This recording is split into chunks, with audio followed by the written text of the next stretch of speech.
लाहौर में PTI का हकीकी आज़ादी लॉन्ग मार्च मर्तबा चौक पहुँच गया।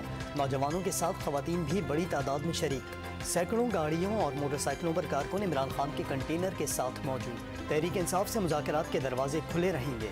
लॉन्ग मार्च रेड जोन की तरफ बढ़ने की सूरत में ताकत इस्तेमाल की जाएगी। शहबाज शरीफ की ज़ेर सदारत इजलास में फैसले कर लिए गए। इक़्तिसादी राब्ता कमेटी ने मुज़ाहिरों के खिलाफ FC के खुसूसी यूनिट कायम करने की मंजूरी दे दी। खुसूसी यूनिट के लिए 33 करोड़ 40 लाख रुपए की फौरी सप्लीमेंट्री ग्रांट की भी मंजूरी। गडानी मोड़ पर डंपर उलटने के बायस RCD शाहराह पर 19 घंटे से ट्रैफिक मुअत्तल।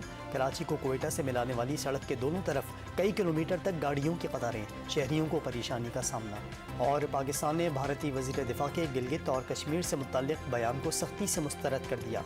भारतीय वज़ीर दिफा का बयान मुज़ाहिका खेज़ और काबिल मज़म्मत है। तर्जुमान दफ्तर ख़ारजा ने बयान पाकिस्तान के खिलाफ भारत की खुसूसी दुश्मनी का आगाज़ करार दे दिया।